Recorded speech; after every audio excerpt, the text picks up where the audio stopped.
Still going, back in the Grey Lounge. On May the 15th, and on this day, in 1985, what were you doing? I was getting ready. I was in Rotterdam. I was abroad, in Rotterdam with my fellow Everton players, preparing ourselves for Everton's first ever European final, Richard, against Rapid Vienna. I don't want the match details. No, I don't want any more than that. No, it's just a mark the fact, and we didn't forget this time. Because we forgot when the day we won the title at Everton, and I'm very apologetic. On this day, May the 15th, 1985, Everton won their first ever European trophy. Magnificent, great night. Also, Zinedine Zidane scored one of his finest goals ever at Hampden. I was going to say. What a goal I thought that was a shinner. Did you not think that was a bit of a shinner? No, come on. Seriously, have a look at it. No. I think it's... I don't even remember care Wayne if Rooney's it overhead was. kick? Yes. Was that a bit of a shinner then? Yes, but no. I don't care if it was. I know what you mean. Also, in 1963, Spurs became the first British winners of a European trophy. Oh, did they? 63. What was then the Intercities Fairs Cup. Intercities, yes. Wow, 63. Is that the first European trophy? Made up for it first then, British. British clubs, made up for it. I've got a story I want to tell you today, so we won't linger on many of the same stories, but regurgitated with different headlines today. Although Tammy Abraham has been speaking very thoughtfully about a return to playing Premier League football, and he's saying, well, my dad has asthma. The last thing I need to do is catch this disease. It might not adversely affect Tammy, but it will maybe those around and about. We just don't know. We've been through this time and time again. A good news story. Well done, Harry Kane. Have you seen he's taken the sponsorship of Leyton Orient shirts? Fantastic. Wonderful. Yeah. Wonderful. 100,000, I think. Yeah, 100,000. absolutely. Fantastic. Terrific. That's what footballers do. Exactly. But you see what footballers do. I still say that the wages are out of control, the bubble I hope has burst, but we can reset. But would you also agree that footballers do a lot of that unseen? Yes. And with no publicity? Yes. And really donate huge amounts of money to their own particular charities. Andy Dunn in the Mirror, football will return, but we all know the risks. I think we do. And if players want to sit it out, they must be free to do so without criticism. I mean, have a look at this picture. That's why are you always, whenever I see pictures of Everton winning something, you're always front and centre. Well, always. I was always told that if you ever get a chance to win something, make sure you're not at the back. Be as near the trophy as you can be. Then you'll always be throughout history. You'll always be in the shot. Back page of the Mirror, the good and the bad. Oliver Dowden, Culture Secretary. This is a guy that tried to wave through the Saudi Arabian bid for Newcastle United, and he's been caught out. I think there are some serious questions being asked now. I thought at the start of the week it might go through, but it hasn't. The exclusivity has lapsed. There is another bid on the table, Henry Maurice of Clear TV in the US. I'm not sure anymore whether this deal is going to get done.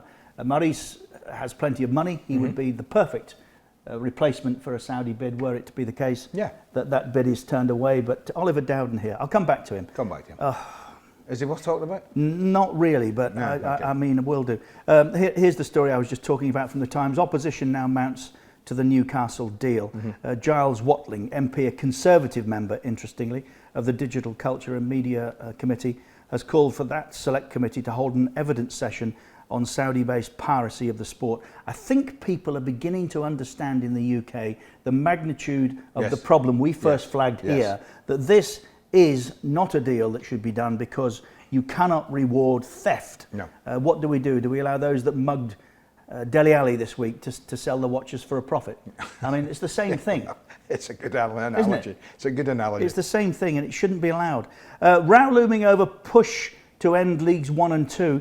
According to the Times here, one or two of the big clubs are pushing to finish the season. They go on to talk about those big clubs being Peterborough, Ipswich, Paul Lambert will be with us next week, and Sunderland. Yes, they're a big club. Who else? Well, it doesn't mention the leaders who are 5 points clear, Andy. Coventry don't get a mention. No. I told you they weren't regarded as a big club. Meanwhile, here's an interesting development from Scotland. Scottish football could return to competitive action at a network of regional hubs with fans. With fans. Probably not Rangers and Celtic in the same way as you might be able to get away with shall we say, other clubs in Scotland, Yeah, that, which I would get be that. too controversial. No, listen, we're not talking about in fact, the 40,000. last time I went to Everybody. Tannadice, remember what I said to the bloke next to me? What would you say? I said, lovely afternoon. Fascinating game, eh? Yeah. I thought you might. Oh, I know. The old Jasper Carrot joke. Hey!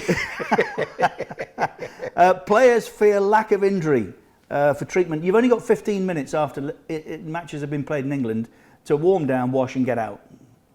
That doesn't give. Sorry. Yeah. What advantage is that? Well, I suppose they're thinking it clears the place a lot more quickly. But does it matter? It's the same people who are there. Whether they're there for 15 minutes, Richard, I to get changed and ready, or half an hour or 45 minutes, it's still the same people. Yes. Premier League ordered to show free-to-air games and share the money for a restart. Now, it turns out that the domestic broadcasters are saying, well, we've taken such a financial hit because people have been cancelling subscriptions. We're only going to give you half the money.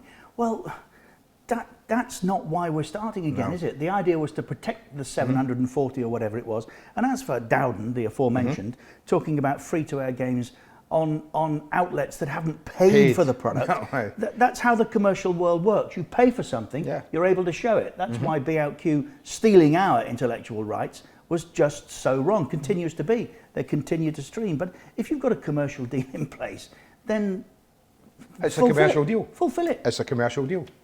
Family comes first. Troy Deeney. Three of my favourite players. You know who they are. Milner said nothing. Mark Noble and Troy Deeney have been very vocal on the restart. Here's Troy from the aforementioned newspaper that shan't be named. Troy Deeney slams Prem's project restart and insists he won't put family at risk, even if it means going broke. He cannot see how, point one, football can return in June if people can't get haircuts before July. It's different. Why is it? Well, it is different. I think there's a lot of things different. Why are construction workers going in? Well, why is people now going on tube trains and buses? He says penalty areas will be packed while the rest of the nation is social distancing. Yeah. Listen, I get all these things, Richard. I get them, but as I say again, for every interview you pick up, you will pick up another one who will say, "Yeah, if I'm told this is safe, we should get on and do it." Listen, if it's safe, do it. And that's what I'm saying. But players can be tested regularly for COVID-19, he says. Why, when NHS staff and key workers are short of tests? Well, that's not an argument. That's everyone agrees. Glenn Murray, the Brighton striker, another warhorse, he's urging Premier League chiefs to wait and see the impact of ending the lockdown first. And here's somebody who well, I don't know if he was drinking when he said this, but World Cup winner and ex-Brazil striker Edilson claims he was better, wait for it, he was better than Ronaldo, Messi and Neymar. I have personality. As for Messi, he has to win the World Cup to be better than me. Ronaldo, just strength, strikes the ball well with both feet, but I'm more skillful than he was. I think delusions of grandeur, never mind illusions. Delusions of grandeur, sorry, come on. And he says Neymar's got to win a World Cup to be as good as he was. Now, this is from April the 27th. This will tell you how long I've waited. James Gearbrandt in the Times. I really like this. Now, you remember Jack and Ori? Yes, of course I do. I want to tell you a story. You'll understand the point eventually, but I'm going to need a little bit of time here because I'm going to... Can I relax? Just a touch. I'm going to, by and large, share the story and get to where we need to. In Ray Bradbury's story, A Sound of Thunder, a hunter named Eccles travels back 65 million years to shoot a dinosaur. At the sight of a Tyrannosaurus, he panics and steps off the trail, leaving his guide to kill the beast. On returning to 2055, he finds the world fundamentally changed. The English language has been corrupted and a fascist dictator is in charge. Well, made that 2020. Looking down at his boot, Eccles sees the crushed remains of a tiny butterfly and realises that by stepping on it, he has caused an irrevocable rift in the timeline, creating an altered present that cannot be undone. Okay. Bear with me, I'm getting there. Every sport is a delicate ecosystem held in a fragile tactical equilibrium by its rules. By changing the rule, you create an evolutionary ripple that can be spread far beyond its intended area of consequence. Stay with me. The introduction of the decision review system in cricket didn't just eliminate umpiring howlers, it tilted the balance of the game towards spin bowlers. You like your cricket? Agree? Yes. The NBA's defensive 3-second rule forced. I don't know anything about NBA, so I wouldn't be able. There's no point me probably reading that. So I'll go on to the next page where he makes his point. In the early 1990s, football had a problem. It had become too easy for teams to sit on a lead, because the laws of the game enshrined the goalkeeper's ability to pick up a back pass, bounce the ball a few times, roll it out to a defender who could simply pass it back. As a result, the game had become negative. 1990 World Cup was remembered in the English consciousness as an operatic high, but in reality was characterised by pedestrian play. The average game had only 2.2 goals. You'd take that sometime these days. Yeah, you would these days. That's I mean, about average. That's about average these days. Yeah. A record low that stands. In one match between Egypt and Ireland, the ball spent 6 minutes in the clutches of Packy Bonner, the Irish number 1. Things hadn't got much better by 1992. Now we're getting to the point I wanted to make to you. They changed the back pass. Yes. Right? And all of a sudden, the game got better, apparently. Andy Gray, commentating on the 1992 Charity Shield, was a little sceptical about this change. After a ball had been sent to Rosed, in his commentary he said, "Is that making the game any better when you see a goalkeeper just lumping the ball out of play?" But James goes on to argue that we've made centre-backs better, we've made the game far more interesting to watch, and... That's a matter of opinion. Well, you see, that's why I've read it to you in this manner, because he says goalkeepers' passing accuracy is north of 80% these days. Centre-back players become so technical that the Premier League's top exponents make 80 or 90 passes in a match. Where?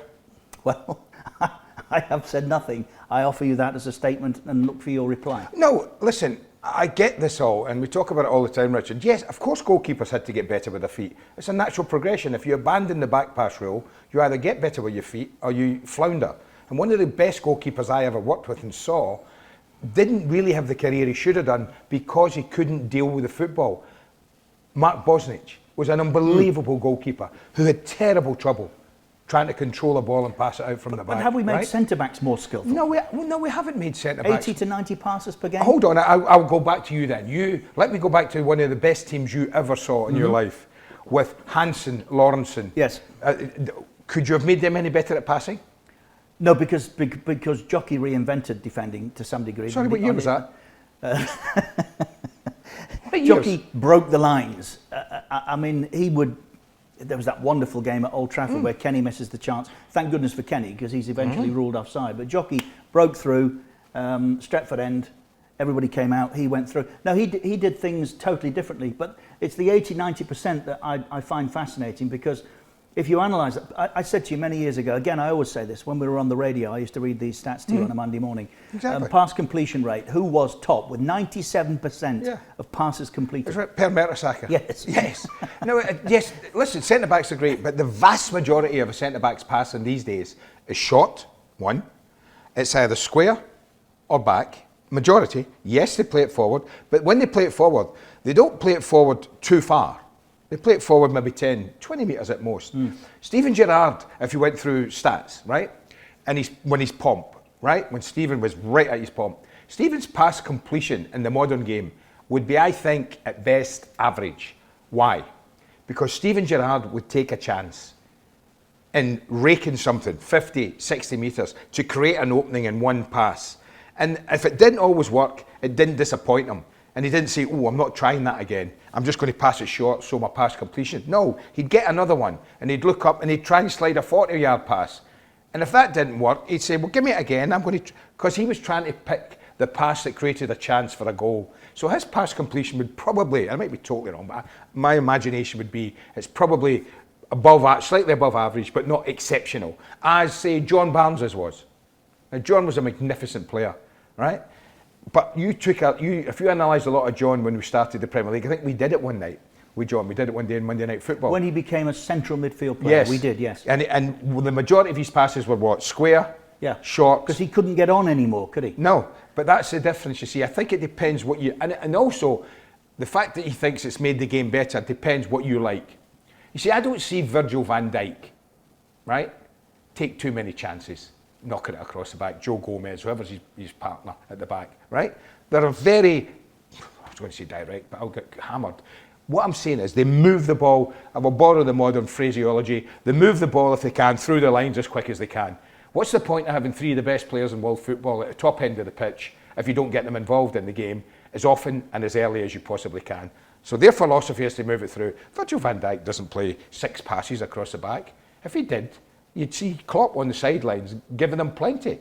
Yes, they might play a couple, but then they're going forward with it. So, you know, it depends what you like in the sport. If you're Pep Guardiola, you're happy for John Stones and people like that to pass the ball along the back as much as they want. But if you're Klopp, you're not. If you were Pochettino, you were probably halfway between both. So it depends what you want. Yes, there's a lot of things that made the game better. Yes, I guess the whole team probably deals with the football better than it's ever done, because what it's given me this last 7-8 weeks, as you've said often, watching the old football games, it's a dreadful. But you see, you go back to, it's always a good benchmark, that Liverpool side of the late 70s and 80s. It is a good benchmark. Alan Kennedy didn't think twice about going whoosh. Of course he didn't. Used to drive Graham Souness mad, who'd drop off to go for a short ball.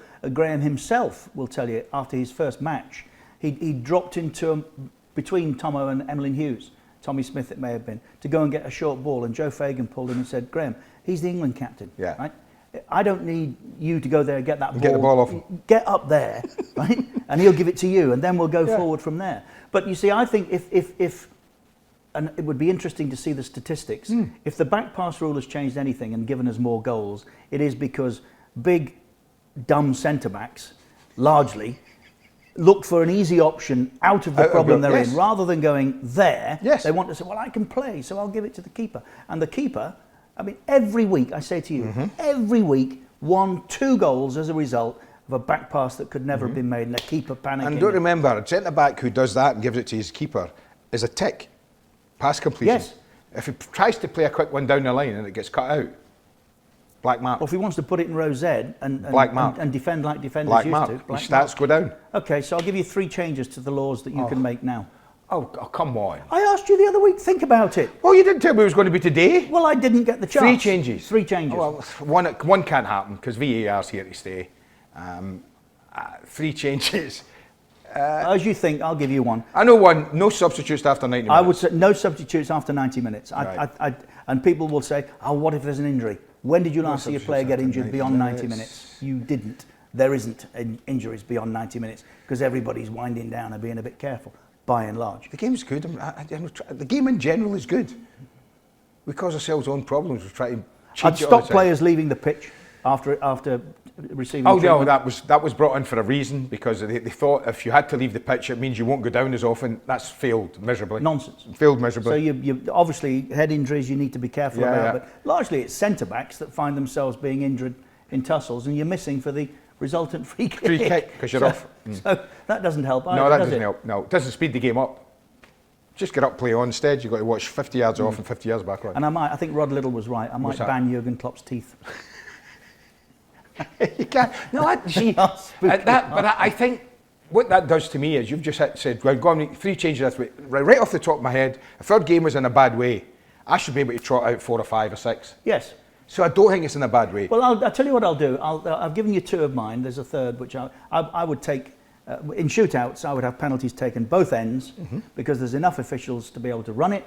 It stops that delay. It stops the focus so much on a player walking, and we're all looking at him because there's one going this way while he's getting ready to take that end. Yeah. And I don't think it gives you an advantage scoring in front of your own fans. It's generally the case when those big games are played that supporters are behind the goal. Yeah, I think in the big games where penalty shootouts must have an adverse effect on the team taking against the that's why there's a toss of a coin, isn't it? Yeah, but I don't think that's good enough these days. I think you should be able. So those are my 3. Listen, you think about it through the weekend. I'll think about it through the weekend. And see what you make. But in conclusion, then, on this conversation, do you think the back pass law has been for the betterment of the game?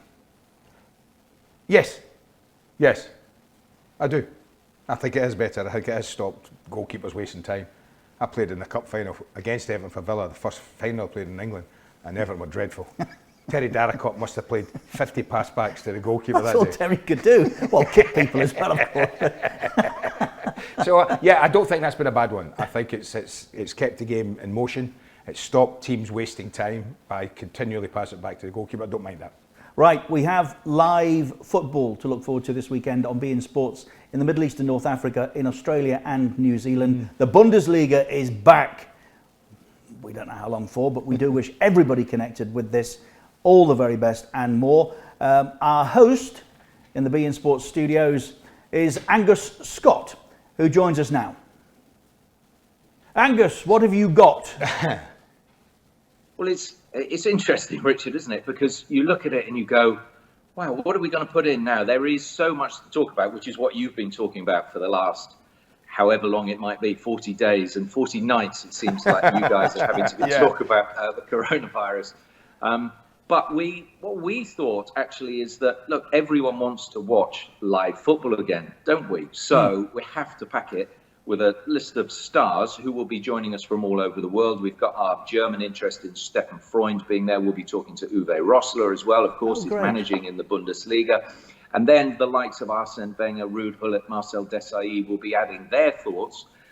And obviously, we're trying to get Andy in. I know he's a very busy man, but we'd love him to come into the studio. I'll be here, Angus. And give I'll be here waiting on your his call. thoughts on what's going on. Company man Angus. Company man Angus, happy to help. More than happy to help. Yeah. Angus, you've obviously done a little bit of homework on this. What do you get the feeling about Germany in general? Is it anxious? Is it excited? Is it nervous? What's the kind of feeling about it?